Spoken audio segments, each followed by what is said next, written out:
Hey everyone, and welcome back to another episode of the Speakers, Authors, and Coaches podcast. I am here with Raul Lopez Jr. What's going on, Raul? Hey Jake, how you doing, man? Thanks for having me.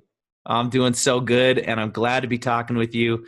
Right behind you right now, for those of you who are watching this video, you have your banner for your book, Heal the Boy, and the Man Will Appear. Tell me about, let's just start with that title, because I think I like talking about people's story and who they are and where they come from, but I think a lot of your story will come out in talking about Heal the Boy and the Man Will Appear. Absolutely. So if you want to jump right in, Heal the Boy, the Man Will Appear, and the subtitle is the importance of understanding and expressing your emotions. And I learned that this whole thing is just my life, the trauma that I went through, and then what it took for me to get past it, and how I learned to understand what created the difficulties in my life, which was me, and how I got past it and where I'm at today. So you want to just jump in? I do want to just jump in. I think that people will see you from the outside looking in. You're posting videos all the time, social media. You're putting on events with big name speakers. You got this book out. You're doing all these great things, but people don't know your backstory, which is where you came from. And so let's start there. Let's talk about how you got into what you're doing now, but more importantly, the story before that. Okay. No, that's good. I love that. I love to share my story. That's what this is all about.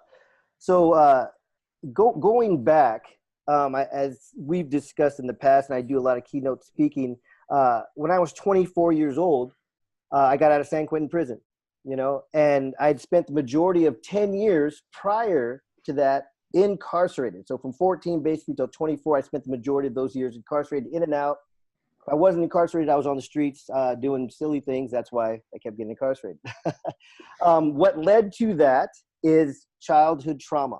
Now, the story I'm going to tell you in short, I didn't understand any of the stuff that we're talking about now back then. I was just lost, emotionally, mentally, I was lost.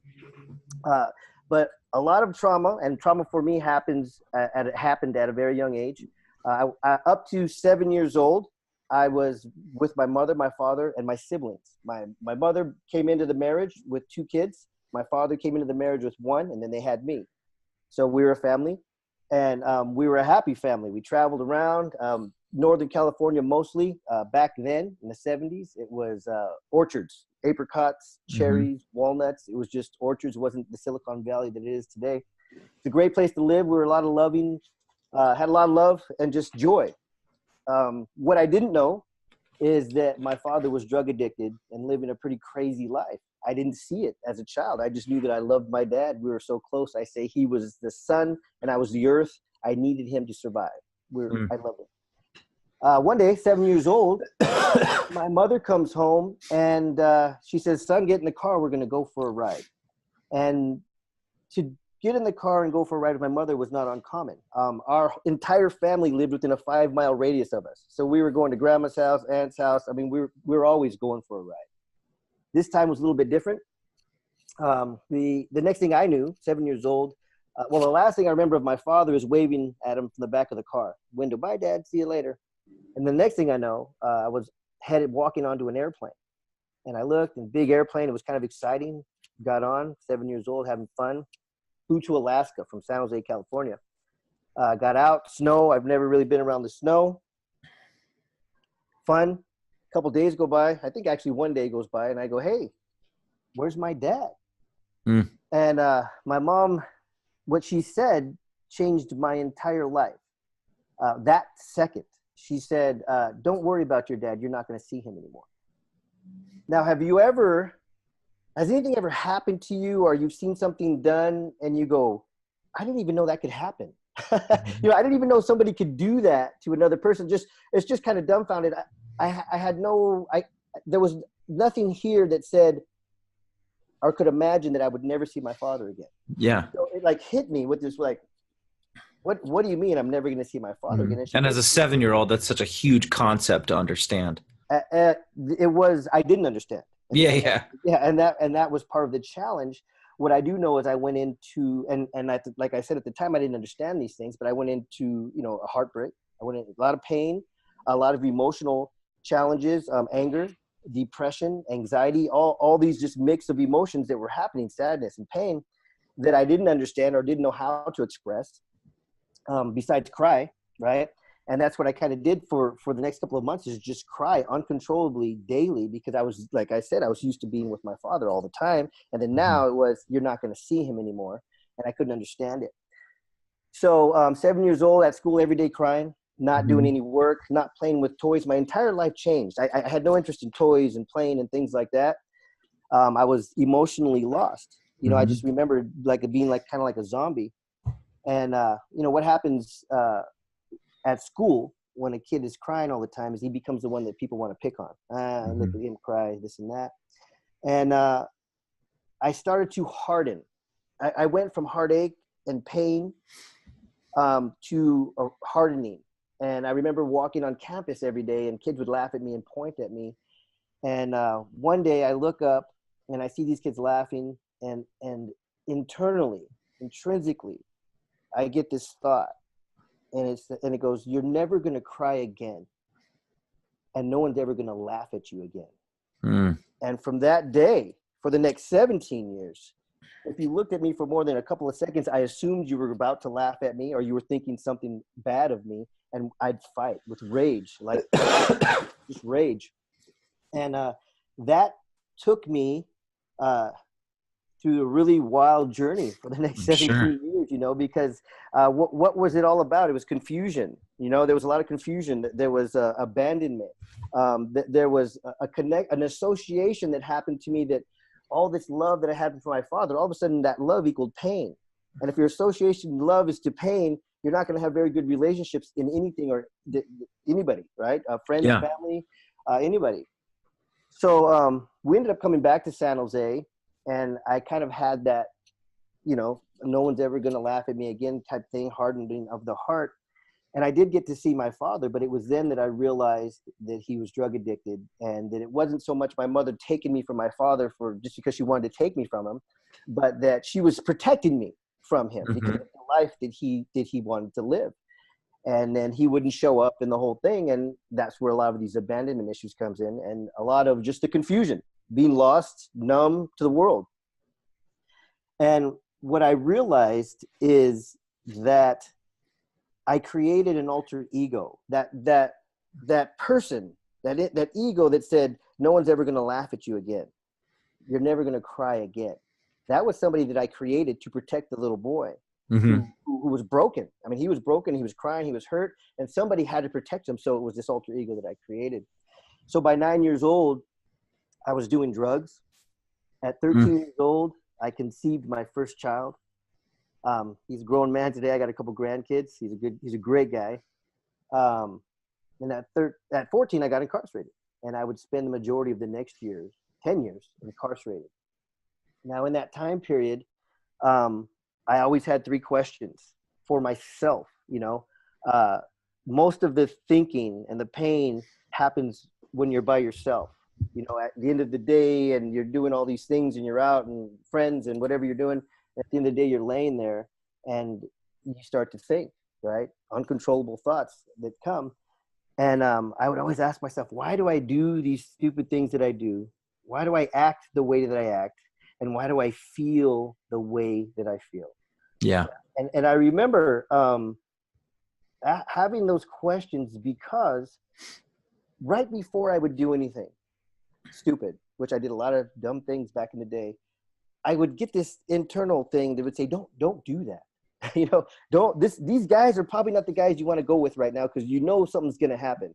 Yeah. You probably don't want to go do this, because, you know, but I would do it anyways, right? And after, I would always like, why did I do that? I knew something told me I shouldn't have done that. So I would continue to do these things. I always felt down and abandoned and lost. Those weren't the words I could use back then, because I didn't understand how I felt. And then just the things that I did, you know, like I said, the things that I did, the way that I acted, I would act a certain way. A mask. I wore a mask every day, all day, 24 hours a day. I had this mask on. If you saw me, you thought I was cool and cool Raul and everything else. But internally, I was just broken and lost. And I just wanted I wanted to be able to love somebody that wouldn't hurt me. And there's plenty of people out there, but I didn't realize that, because I had that association, you know? that's where my life started. And then after I got out of prison, I looked for answers to those 3 questions. I was like, I don't want this life. You know, the things that happen in prison, the things you see, the lifestyle, the culture, the subculture of that life. For whatever reason, so many people do assimilate to that culture and they stay there. They think that's life. Yeah. You know, and I learned that it's a subculture. And, you know, for me, I was like, this is not how I'm going to spend my life. You know, I mean, when I was there, I was 23, 24 years old. And I saw old men in there, you know, that were fighting on the yard and doing all these crazy things. And I was just like, that's not going to be me. You know, I'm not going to be here like that when I'm that age. So I went on this journey. And one of the best things that ever happened to me is I was forced to go to college by my parole officer. And there were circumstances around that, but I was forced to go. And I discovered psychology, right? Part of the GE in college is Psychology 101. And the professor of this psychology class was she was Native American. She was a practicing Native American spiritual, but she also taught the science of psychology. So the combination of what she taught was just, it changed my entire life. She was very spiritual in dreams and things like that, but she also just the foundation of science. She had that as well. Yeah. She had that as well. And I started reading through this book, doing my homework and whatever else you do in that class.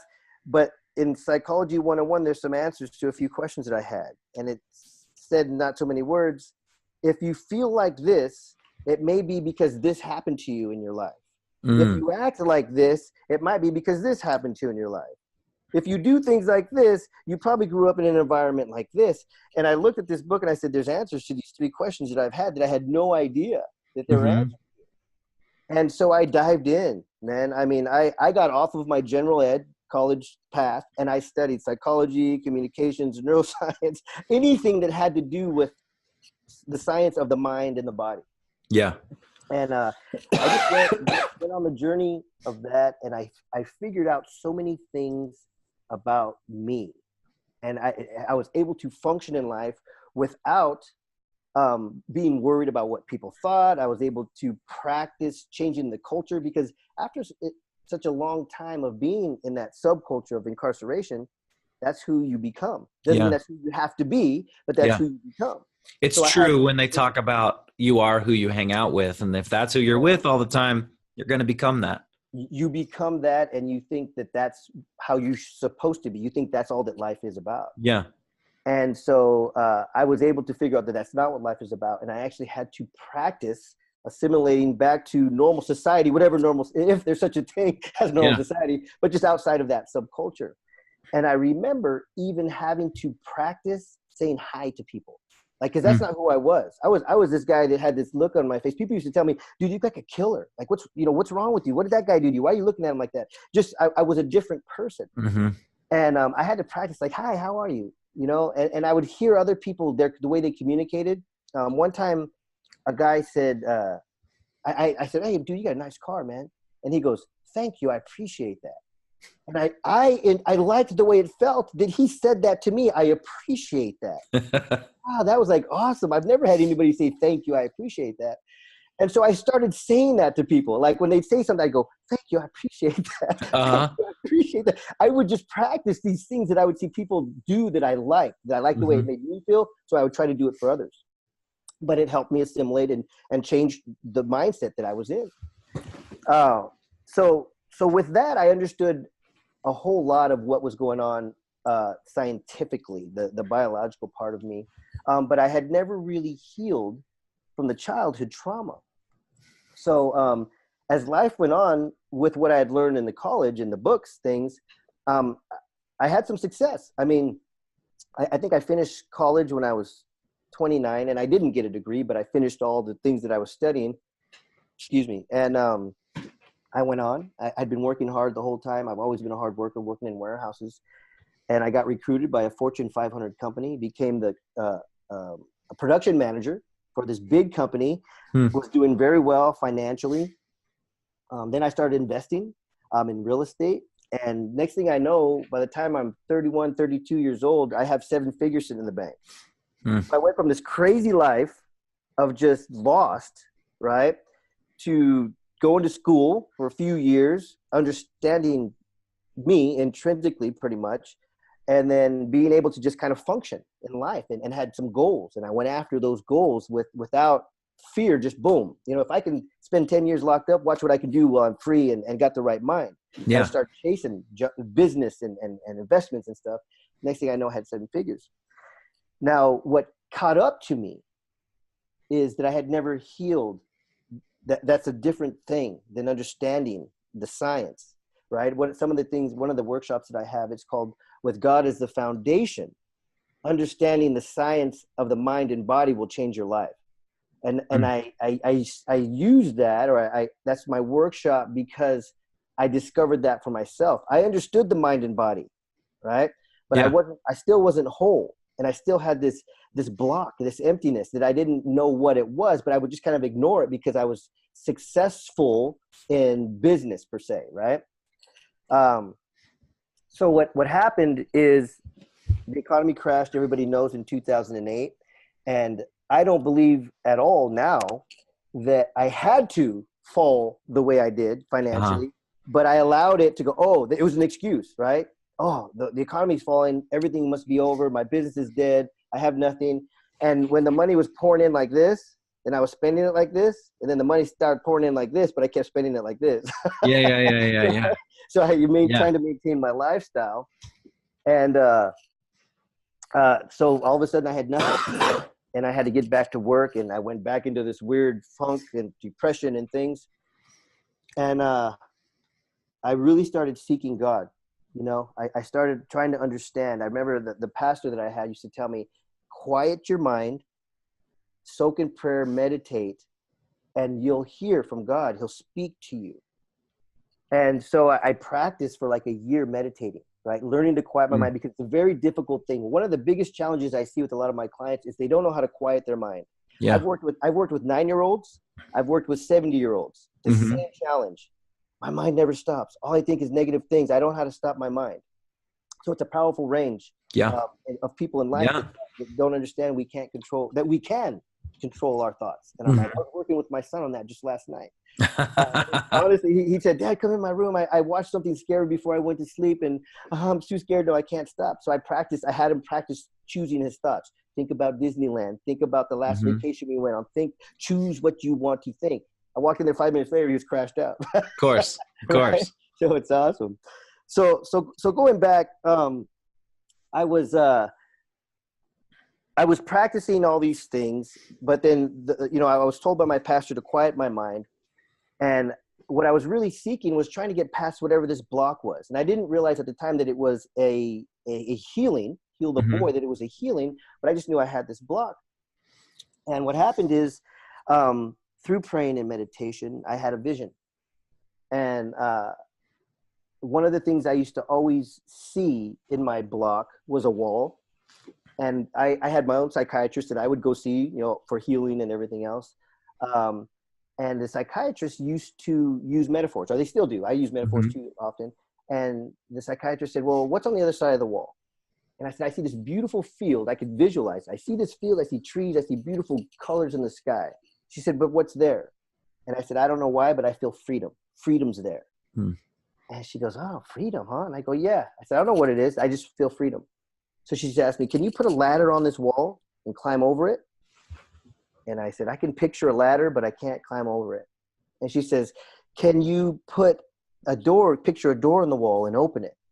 And I said, I can picture the door in the wall, but I have no key. I can't get through it.